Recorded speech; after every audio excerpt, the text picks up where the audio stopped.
Welcome, and thank you for joining us. What we have today is an installment of the interview series that's part of EIX, the Entrepreneur and Innovation Exchange. I'm Dan Forbes. I'm an associate professor at the University of Minnesota's Carlson School of Management, and I'm also a consulting editor for the EIX initiative. I have with me today Linda Hall, PhD. Linda is an experienced executive and director of a number of startups, and she's going to be sharing with us her experiences in running startups and helping them to navigate their growth stages. Linda has 42 years of experience as an executive in the manufacturing and service sectors. She has launched 14 startups as an executive, director, or consultant, including 3 of those startups being inside $1 billion plus companies. She also has experience on 5 public and 6 privately held company boards in the US and Europe. Linda is perhaps best known for having launched retail healthcare as the CEO of MinuteClinic from the years 2002 to 2005, preceding its sale to CVS Pharmacy for $200 million. MinuteClinic was named by Forbes magazine as one of the top 10 disruptive companies of the decade, along with Google, BlackBerry, and iPod. In November 2010, moreover, the World Economic Forum honored MinuteClinic for its innovative healthcare delivery. Thank you for joining us today, Linda. You're welcome. It's really an honor to be here. I'd like to ask you, Linda, a few questions about your experience working with companies over the years. And the first question I have for you relates to your early life. Were there telltale signs early on in your life that demonstrated an interest in entrepreneurship? Yes, there were. I had always defined myself as being risk averse, and I was still defining myself that way even after starting MinuteClinic, when friends said, I think you need to take another look. Mm-hmm. And I looked back over my career. I started a cherry stand when I was 12 years old. Mm-hmm. From designing the booth to making the signs, mm-hmm. selecting the cherry orchard vendors, pricing them, selling them, mm-hmm. managing the cash flow. So did that when I was 12, 13, 14, 15 years old, all summer in Traverse City, Michigan. But at the time, I did not know that's what I was. Interesting, interesting. Can you tell us about your decision to become an entrepreneur? It wasn't really a decision. I always sought interesting career opportunities. And that turned out to generally be creative startups, either reconfiguring a business that I thought could be more appealing or more profitable if it were done in a slightly different way, or it was starting something from scratch. So I didn't define myself as an entrepreneur until after I'd already done, either as an executive or a board member, mm-hmm. at least 6 or 7. So I would say it was following challenging business opportunities mm-hmm. that attracted me. Interesting. Can you share with us a brief timeline or history of your entrepreneurial journey? Yes, well, I mentioned already that it started in a cherry orchard mm-hmm. when I was 12. I was raised in a small town in northern Michigan mm-hmm. in the 50s. The daughter of and granddaughter of a physician, and at that time my family did not think it would be appropriate for their daughter to do any work other than to become a grade school teacher. I see. I wasn't very rebellious then. That started later. Mm-hmm. So I chose what I thought would be the most challenging aspect of that kind of work and went into special education. Mm-hmm. Graduated from University of Michigan in 1969 in special ed. And without realizing what I was doing, I already started my career in entrepreneurship when my first job was a one-of-a-kind special program outside of Detroit to integrate the community into the school system with the families. So that was really my first startup. It was a very successful venture. It ended up being published in many journals, and I had a chapter in a book then when I was 22 describing that experience. My second one was when I moved to Minnesota. I began teaching in Hopkins public schools. We wrote a grant to the federal government to establish a mental health clinic in the hospital. So again, in the school system. Yeah.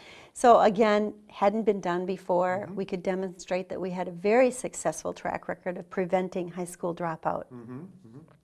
So that was my third cherry orchard, Detroit, Hopkins. And then after I finished my PhD, I realized that while I loved that field and I'd done quite a lot of publishing professionally, I wanted to see what else I could maybe do differently. So I transitioned to Honeywell. And when I was at Honeywell for 15 years, fabulous experiences, they asked me the last 5 years I was there to launch home automation. So that was one of my startups in a very large company. From Honeywell, I went to the former Control Data, then named Ceridian. And Larry Perlman asked me to launch, to do something with the internal employee assistance program. It was a mature industry. It was not growing. So was the first in the industry to merge work, family, and EAP into a completely consolidated company. And since then, others have followed. So that was my next startup inside a large company. From there, I attended the entrepreneurship event that was put on in the Twin Cities, and I just thought it was fascinating and decided I'd like to learn more about that. I joined the board of a small company, August Technology, growing very rapidly, semiconductor company, and saw it from that perspective. Was then recruited to join MinuteClinic, then known as QuickMedX. I was the sole support of my family of 4. I did not have a nest egg. I was 53 years old, so not the time that most people would choose to start a company. But I'd had enough business experience and was confident that I could operationalize the concept. The company was very much in debt and was significantly contracting and didn't have much runway left. So I joined what was then QuickMedX, and with the help of a great team and some wonderful venture capitalists and a fabulous board chairman, we were able to transform it to what now is still the market leader in 2015. Other startup experiences I've had, including advising Precious Status, advising other startups through the Minnesota Cup here in the Twin Cities. I also had the opportunity to be on the board of directors for a startup in Finland and Sweden in healthcare, and to advise a healthcare startup in Portugal. So really quite a wide variety of startup experiences, and it's in my blood. I just absolutely love the challenge of figuring out how to work with very scarce resources to do something that's appealing to others and they'll pay money for. Linda, in talking about MinuteClinic, it occurred to me that you've characterized that as a restart in some prior conversations that we've had.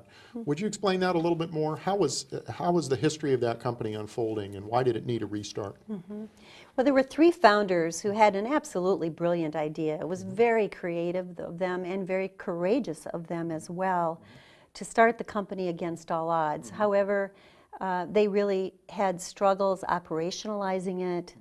There were some challenges for them working together and raising money. It was right after 9/11. It was a really tough time. The company was in significant debt. So their board advised them to engage a search consultant to find somebody who had experienced startup activities before, had successfully operationalized businesses, and had been an executive with some pretty deep and broad experience. Though I had absolutely no healthcare experience. Interesting. And I was brought in to restart the company. To this day, I feel if I had had healthcare experience, I don't think we would have done what we did. Interesting. Because, of course, we complied with all the legal rules, but I would have been bound by what I would believe were traditions that were sacrosanct. I wouldn't have known that it's just fine to dispose of urine in kitty litter, for example.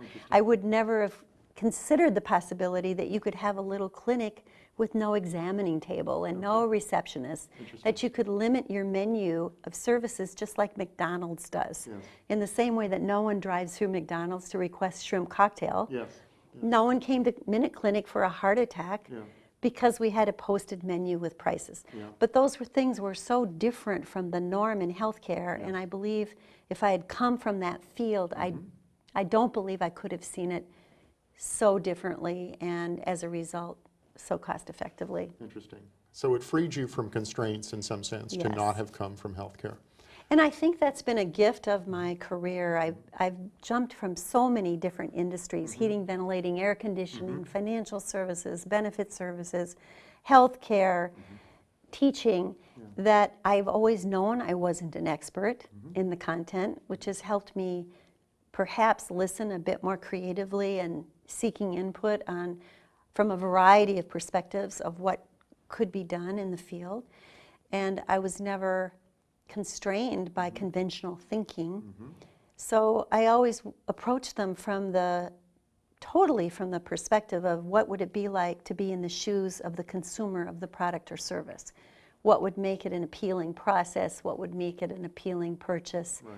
Why would they be glad later that they had done so? That's a great instinct for an entrepreneur, isn't it? Because that's what you want to be thinking about, is consumer interests and consumers' goals. Whether or not it's a consumer company. Some Yes, people think indeed. if it's a B2B company, you No, don't need to be absolutely. concerned about that. Absolutely. The buyer really is the important Absolutely.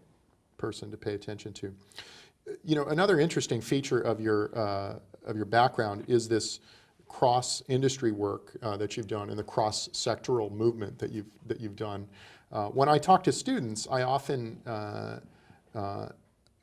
find that that's a very hard thing for them to envision, because they sort of have a view that you have to pick the industry or the line of work that you're going to do for your entire career. And then I love, one of the reasons I love having you come to speak to my class is that you've done so much of this lateral movement. Could you speak to that a little bit? Could you talk about some of the maybe special challenges of that, or how in some ways that made it easier relative to people who've come up through the system? Maybe that's too much like what we've just asked. No, I don't think so. I think there are pros and cons to what I have done. Okay. Let me start with the cons. Yeah. I served 6 years on the Federal Reserve Bank Board, and I remember going to Gary Stern's retirement, who had been the president of the 9th District Fed. He'd spent his entire career in that sector, and I felt very wistful about that because of the deep, deep knowledge that he had and the incredible collegial ties he'd developed over the 30 or 40 years he'd served, and had some regret that I had not chosen that path. But that's not my path. I am so curious to learn, to meet new people, to seek new challenges, to push myself to discover new possibilities, that it just would not have been the best fit for me. Got it. Interesting.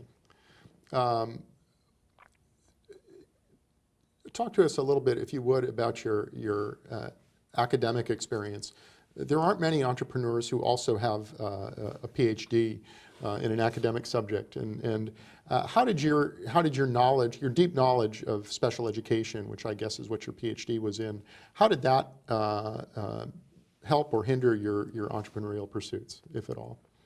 I never intended to go to graduate school at all. Okay. But after I graduated from the University of Michigan as an undergrad, I spent the summer working in a fresh air camp for inner city kids from Detroit, and that came with credit. And I wanted to continue to learn to be more effective in my job, so I took night school classes just to be better in my job, and before I knew it, I'd finished my master's degree, but that was not my original intent. Then when I moved to Minnesota, the same thing happened. I wanted to enhance my skill sets, went to University of Minnesota to try to do so, and continued, and before I knew it, the end was in sight of a second master's degree.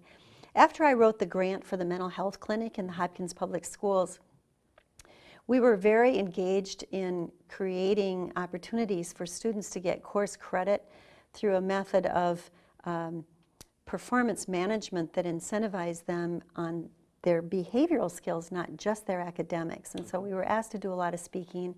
At that time, the prevailing belief was that kids dropped out of school because the teachers were boring, or the textbooks were boring or not relevant. I was not seeing that in the people we were working with. I did not think, I thought that was a relatively superficial and kind of a blaming orientation. So I decided to do a PhD because I was curious, again, how to do a better job at my work. So my thesis was on the incidence of incest, physical abuse, and bereavement in middle-class high school dropouts, looking at the comparison of those traumatic life events with students who were not on the edge of dropping out or who had not dropped out. Yes. And of course, the answer to that drastically changes the kind of intervention that you would offer. Interesting. So was it you're finding that it was those prior traumatic experiences that were fueling the behavioral problems? Not very these other external factors? That's very significant difference in the two groups. Wow. And in adolescence, depression doesn't look like it does in adults. Yes. So depression in adolescence can look much more like aggression or provocation. Interesting. Interesting. And so the right response, you were saying, varies as a result of what the cause is. The exactly. Causes. So how did that help me in my business career? Well, it made it very difficult to get my first job in business. Okay. I can imagine that. And that's one of the things I hope you'd talk to us a little bit about. It was very difficult. When I decided after finished my PhD, my daytime job wasn't analytically challenging enough, and I really liked that combination, so I decided to see if business might be a fit for me. I had no idea. I'd not had a business class. I didn't know business people, but I was curious about it. So I interviewed 65 Twin City business people, cold called on them to ask them how they made their career decisions, what they liked, what they didn't like, and decided I wanted to see if I had any competence in business. Well, I kept getting advised to go into human resources, a training role, but I decided if I was going to expend all the energy that I was expending to do something so dramatically different, I should make the biggest possible shift I would ever imagine making. So I decided to hold out for a line position and was offered one at Honeywell. That's great. How my business career has benefited from my academic credentials, you know, I think it's mostly just the discipline that you have to use when you're a student, the problem solving that's required of a student, the curiosity. Sure. So those basic skills, but in terms of the content of any of my degrees, not really relevant. Interesting.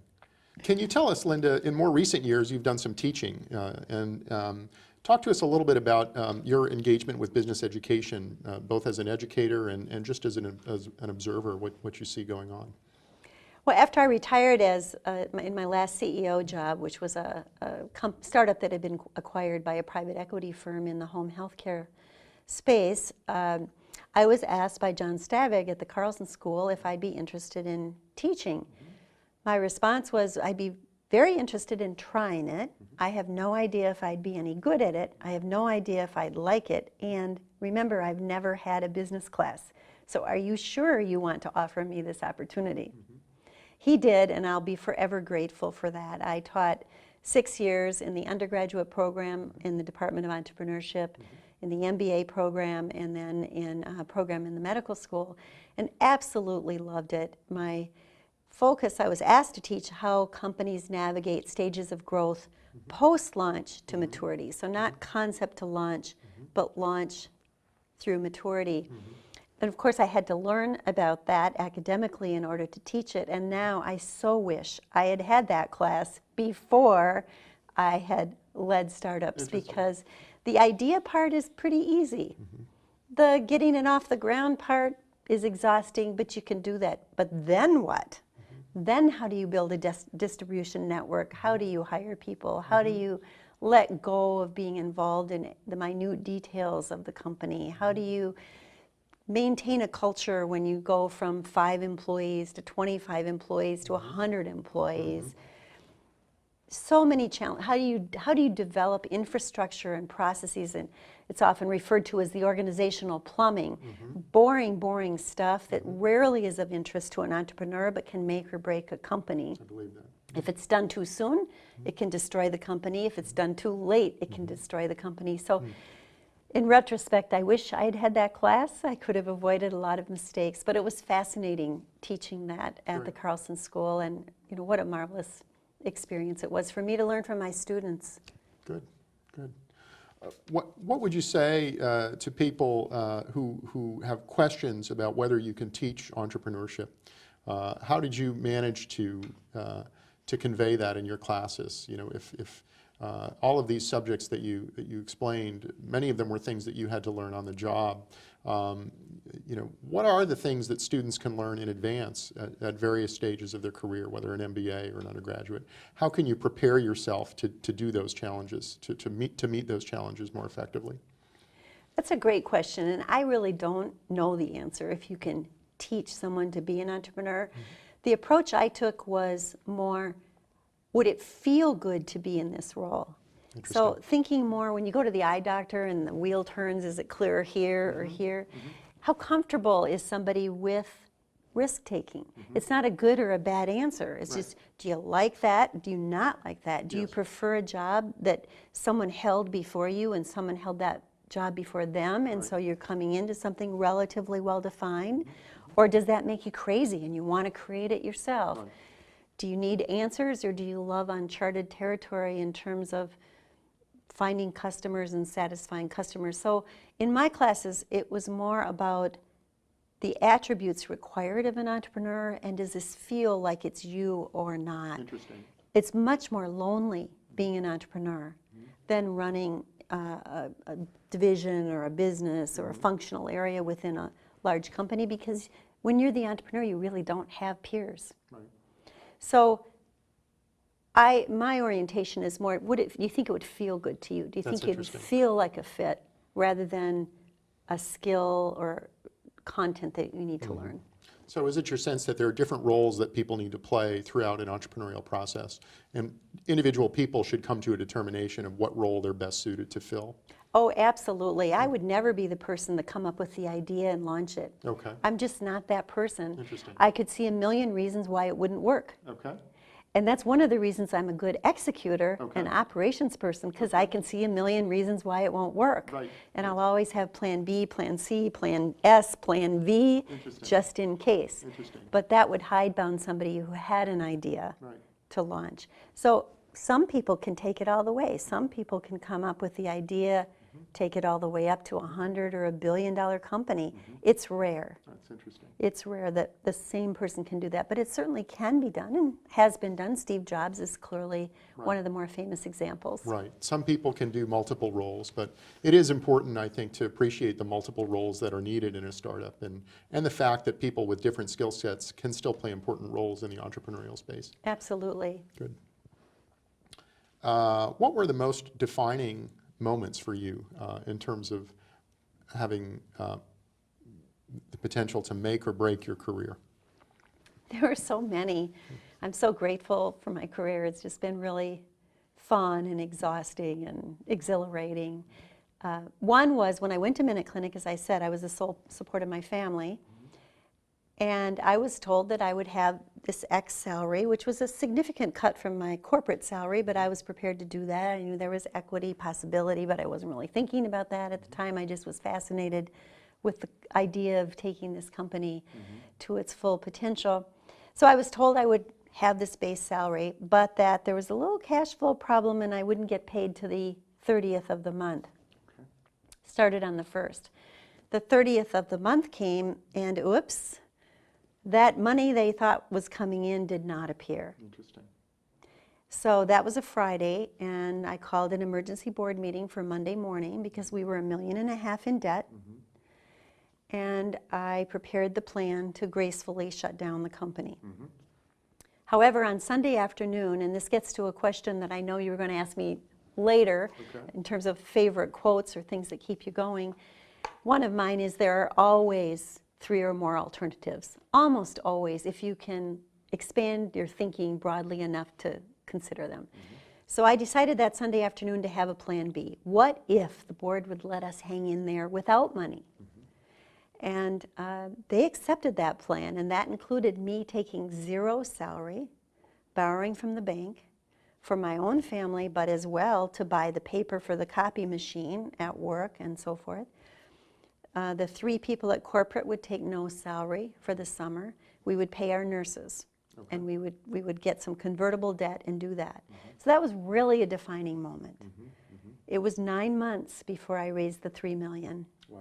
I had no idea. It was 100 presentations to potential investors before we got the 6 that launched our Series A. So that was clearly a defining moment. Absolutely. It was very difficult during that time frame to ignore the operational problems with the company. There were only, we had to close all but 3 or 4 clinics during that time frame, and even those 3 or 4 clinics were only open some of the time because we didn't have the adequate staffing model. We had so many operational problems, and I absolutely had to ignore them. I had to be relentlessly focused on getting financing, because if I didn't get financing, the operational problems didn't matter. Yes, I understand. But it was so difficult I bet. to not I bet.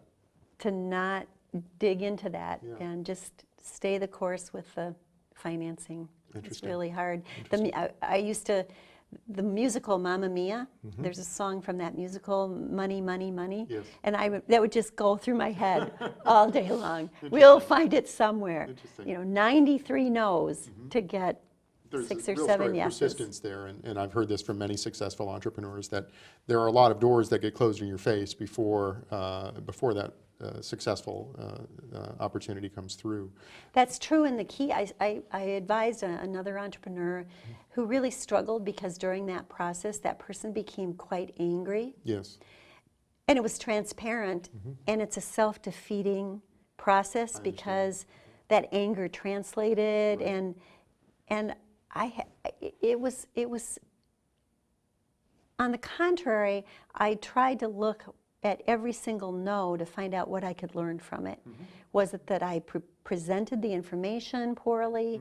Was it that simply what they said, they only invested in early stage and we were later, or we were too late and they were earlier, or Right. we were retail and they wanted healthcare, or they were healthcare and we thought we were retail? But I think a risk that sometimes entrepreneurs get stuck with is starting to feel resentful. Interesting. With financing processes or even early buyers. Interesting. That why don't they understand? I've got this product. Why don't they understand? Right. And as soon as you let that sort of seep into your psyche, it's really tough to make the sell. Interesting. Were there any more defining moments There were. in your career? There were. We needed to expand our board, and one day, I think it was in late May, I saw in the business section that Dr. Glenn Nelson had retired from Medtronic as co-chair of Medtronic. And I read the newspaper article, and I thought, oh my goodness, I wonder if we could in any way get him involved in MinuteClinic. It was still called QuickMedX then. We hadn't changed the name yet. So I didn't think he would meet with me, because who am I? But one of my previous mentors, when I was at Ceridian, when I was a president of a wholly owned subsidiary there, was their chairman and CEO, Larry Perlman, and I knew Larry served on the Carlson Company board. So I asked Larry if he would ask Glenn to take my call when I asked for an appointment. Glenn did. So it was July 3rd, but who remembers the details, right? July 3rd, 2002. And I was going through the story with Glenn, and he took a call in the middle of the conversation. His wife was calling about transportation to the river for 4th of July, and it gave me the opportunity to reflect a bit about what I really wanted from this man, because I had originally come there looking for money. He came back in the room, I completed the presentation, and I said, so Dr. Nelson, you probably imagine I'm looking to you to help finance this startup, but I'm not. I would like you to chair my board. Interesting. And the following week he said yes. Okay. And it meant the world to the company. Wow. His wisdom, both from a business perspective, because of his relationship with Kurt Carlson's companies and so forth, as well as his healthcare experience and just the wisdom of his persona. Interesting. Just so helpful. Interesting. That's a very important point to make, I think, for entrepreneurs, is that sometimes there's so much pressure in the press and in other settings to get money, for entrepreneurs to get money. And I think it's important. Sometimes people lose sight of their need for expertise and knowledge and support, all the multifaceted support that someone like Glenn could provide. So it sounds like that made a big difference in your case. It really did. A couple other comments about that. I think it's important to not take money from anyone. Okay. We were From just anyone? From just anyone. Okay. We were on fumes for money. We were desperate. I wasn't getting paid. We still turned away 2 different investment firms Interesting. because their vision for the company was not aligned with ours, or because some of their requests for a board seat or other things were not aligned. And that was really important to do that. The other I encourage entrepreneurs to do is to make sure their boards are not solely comprised of investors. Okay. It's so important to have at least one, if not two, people on the board who've actually run a company. Okay. Because the understanding they can bring to the discussions in the board, the challenges of actually executing this strategy, Yes. or hiring the right person, or how to navigate this particularly complex customer situation. Rarely can a VC offer that. Interesting. Can you, is there any advice on that front that you can offer to entrepreneurs? Where can they find good advisors? Well, I often speak about forming advisory boards because I think the step before a formal board of directors that has actual hiring and firing responsibility and fiduciary responsibility, I think is convening an advisory board. The alternative is that an entrepreneur can have 3 or 4 coffee meetings every week with various people they consider wise, but then you don't get the benefit of the dialogue and the debate of everybody tackling the same topic at the same time. And it just doesn't have the same discipline. So I advise, after you've launched, form an advisory board of 3, 4, 5 people who will commit to meet monthly, because too much changes in a startup to only meet quarterly. Yes. I mean, it's an entirely different company. It might be a totally different strategy 3 months from now. So meeting monthly for 2 or 3 hours, bringing 2 or 3 key questions to that advisory board. And yes, you have to pay them, and pizza is not enough. But some shares at that point, it's not that big a deal, and they take it seriously. And so I advise that. Good. Thank you. Did you have a mentor? I've had a lot of mentors. I see the definition a bit differently. One of my best mentors along the way was one of my secretaries at Honeywell. She was just very wise, and she knew how to navigate situations, and I was fascinated by that and wanted to learn from her. Another was at Honeywell also, John Bailey. I'll never forget one day when he said, you know, you could be a CEO one day. I was shocked. I thought it must be April Fool's Day. I had no idea that I could aspire to something like that. Another was Larry Perlman, Ron James, when I was at Ceridian, clearly Glenn Nelson, Jack Aarons, a great venture capitalist, Brian Gustafson, another venture capitalist. There's so many people along the way that work for you or alongside of you that can teach great things. Angie Swatfager, who was my CFO at MinuteClinic, I learned so much from her. That's great. How do you recognize a mentor? How do you know when someone has the capacity to teach you things that are especially useful? That's a good question. I do a lot of watching and listening and asking questions. So I've never had someone formally where we're going to meet once a month. Yes. I've been a mentor for others in that way, but I've never had that. Understood. What's the most valuable lesson you've learned as an entrepreneur? Oh, gosh.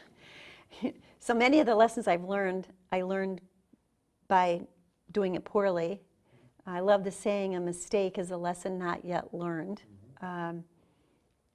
I would say the top one is focus. Okay. Focus without being blind and foolish about staying the course to a strategy you set out on, even if conditions obviously make that strategy flawed. So I don't mean by focus that you never deviate from the original concept or path, but not getting distracted by all of the other opportunities that always surround any great company.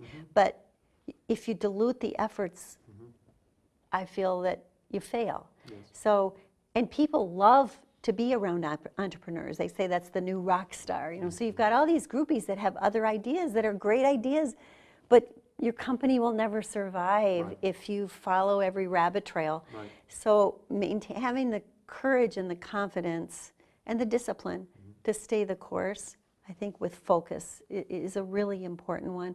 And then the other is to not give up. I always believed MinuteClinic would succeed. I had no evidence to that effect. I just believed it would. And I remember you have to be thick-skinned too, really thick-skinned.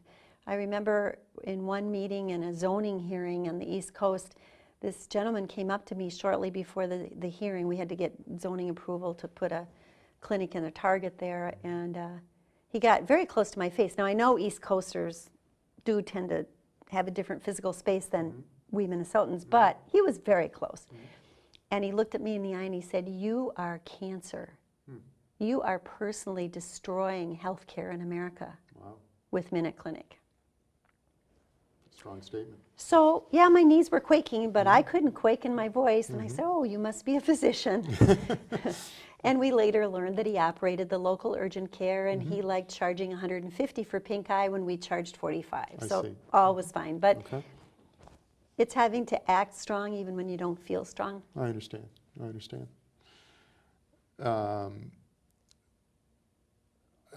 One of the interesting pieces of advice that I've heard you give students, Linda, is you have to learn how to pretend to be interested in something. I wonder if you could expand on that a little bit.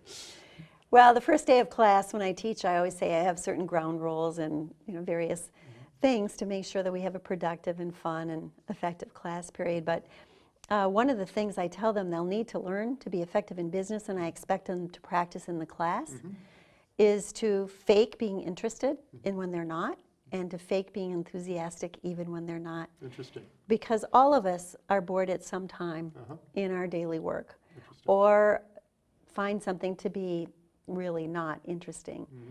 And it's fine to think that in your head, but it isn't very effective if your face shows it. Right. That's a piece of advice I've never heard from anyone else, but it resonates with me, and I think one of the things people learn between the beginning and end of college is that skill, some of them to greater success than others. What is your advice to students and aspiring entrepreneurs? I could comment on a number of different things. I think one is to look at life as a relay race and a long distance run rather than a sprint. Interesting. And I don't think the time to do volunteer work, start a company, raise a family, all those things in your 20s makes sense. Okay. It'd be really difficult to do all of those simultaneously, I think, and savor any of them. Okay. So I think keeping in mind that life is long, as long as your health prevails, that making conscious choices, not just falling into patterns of behavior about how do I want to spend the relationship part of my life, the work part of my life, the spiritual part of my life, the exercise part of my life, and knowing that it is a choice each day is really important. I think, I'm an example. I didn't go to MinuteClinic till I was in my middle 50s, so thinking that you have to be an entrepreneur when you're 25 or 30, you don't. You can build a very strong business foundation and build colleagues and experiences that will serve you well at any stage. I advise my students to not necessarily do what their parents want them to do. I found a lot of my students were feeling very anxious about the job market. The last 5 or 10 years has not been particularly easy. It's easier now, but not been particularly easy. And so a lot of times their parents were hoping that they would go to well-established companies, and maybe they didn't really want to do that, which is a mistake. I don't think if you take a job because it's good for you, you're generally going to do a very good job. I understand. I think if you look at a job just as a stepping stone, you're not really all in with both feet, and I've always felt you have to be in with both feet when you have a job. You have to ride the brand, so to speak. So I think selecting a job that really fits and holding out for that. I also think it's a mistake to think if you go to work for a big company, you have job security. Okay. Someone said to me once years ago that your only job security is your ability to get a job. And I think that's absolutely true. Yeah. Do you have a favorite quote or motto? Well, I mentioned one already, 3 or more alternatives to any situation, and I really do think that's almost always true. Okay. Another one that I like is that effort generally trumps ability. Interesting. and that if you work hard enough, Malcolm Gladwell Okay. coined that Okay. in his David and Goliath work. But I think it does. Hard work and effort and paying attention to the small things and the big things generally will trump Interesting. somebody who just has this brilliant mind. And Yeah. Can you give us an example in business where you've seen that true, or well, in my own life. in your own life? Okay. It may be that you have more ability than you thought, or that you've developed ability through your effort. Possibly, but I've never had the content knowledge. I So that understand. would be an example. That point is well taken. Right. Good.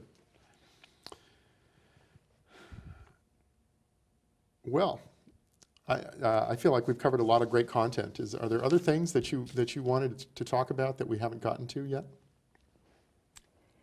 I can't think of anything. I would just encourage people to follow their dream career-wise in a responsible way. I've always been 100% self-supporting financially, so never had a safety net, but I have been able to find and carve out just a fascinating career. I did make a mistake, well, many mistakes in my career, but one of my mistakes was when I was at Honeywell. I had young children and spent all of my waking time either working at Honeywell or with my children. And after 15 years there, when I wanted to move on and experience a service sector company, I had no network whatsoever. I did not know where to begin. The only industry associations I'd participated in were in the heating, ventilating, air conditioning world. Right. So I encourage my daughters who are in their mid-20s to always keep your resume updated. I still do that at age 67 because it's not that I would ever want to be disloyal to my current employer, but I also want to be attentive to what are the other possibilities there are. And I've always encouraged my employees to do that as well. I've wanted my employees to come to work for me tomorrow because they chose to, not because they didn't think they could find a job anywhere else. That's not the employee you want. Right, right. So Good that point. would be... Good point. Going forward, what would you like to do in the future? I have no idea what I want to do when I grow up. I serve on 4 corporate boards now. One's a venture capital fund board, which is fascinating because it allows me to stay close to healthcare startups, and I chose to join another startup company board today. I love the role of coaching and mentoring entrepreneurs, and I love still helping to solve challenging business problems. I no longer would like to be in the situation of managing employees or doing the day-to-day work. I understand. I love the flexibility of working about 30% time now at this stage of my life. That's great. Do you have any insights, having been now on both sides of the table, having worked with venture capital firms on the investment side and as a manager of a firm that is VC funded, what reflections do you have on that process of trust between venture capitalists and entrepreneurs? I think it's really important for an entrepreneur to do homework on the chemistry between him or herself and the venture capitalist who has an interest in the company. Okay. Venture capitalists are very diverse people. And the intensity of a startup, both for the venture capitalist who's putting other people's money at risk, as well as for the executive who has to please the venture capitalist, but at the same time launch and execute a business, requires an open channel of communication and a mutual trust that just will not exist with every combination of entrepreneurs and venture capitalists. So doing homework about, if a venture capitalist expresses interest in investing, find out what other businesses that venture capitalist is invested in and whose boards they sit on. Talk to those other entrepreneurs. What's that like? It's really important to find out if that venture capitalist is of the nose in, fingers out variety or the nose in, fingers in. Got it. Because the nose and fingers in doesn't work. Got it. They have to be willing to give the entrepreneur discretion to implement what's been decided, but obviously there's a level of oversight that they need to be involved in. Absolutely. Interesting, interesting. Talk to us a little bit, and this I think will be my last question. Can you tell us a little bit about healthcare, the future of healthcare, and what do you see happening in the future? What makes you optimistic and what makes you pessimistic about trends that you see unfolding in healthcare with regard to innovation? Well, Clay Christensen wrote a lot about MinuteClinic and spoke a lot about MinuteClinic and our disruptive innovation. And we were the two competitors who also succeeded. They were not founded by people within the healthcare industry either. Interesting. The number 2 player, which was later bought by Walgreens, 2 people from Johnson & Johnson from their marketing department. The number 3 was an occupational therapist. So I think a lot of innovation has to come from the outside in. So I think that is a challenge with healthcare because it's a relatively closed field. Yes. It's at the higher levels, I think it's hard to get into management if you haven't gone up through the ranks. So that's one challenge with healthcare. I think another challenge with healthcare is hospital systems are so large and so many different constituencies within that hospital system. It's very difficult to find, for an entrepreneur to find who is the buyer, and similarly from a buyer who has a need to find the entrepreneur that has the solution. I've seen both of those. It's very, very difficult, I think. I still don't think we have market forces prevailing in healthcare. Okay. People still don't know what it's going to cost to go for something as simple as a strep throat or a knee surgery or a heart surgery, or it's very difficult. So how do you, if you went to a grocery store and there were no prices on anything, how could you be an intelligent shopper? Right. It's very opaque in healthcare. Or if you went to the grocery store and you had diabetes, but there were no labels on any of the food ingredients, how would you know? Right. So I think we have a long way to go with healthcare. Interesting. Well, Linda, I think we've covered all the ground that we set out to cover. I appreciate your time very much. Thank you for sharing this time with me and with all of the people watching on the EIX initiative. Thank you for the opportunity, Dan. I appreciate it. You're welcome.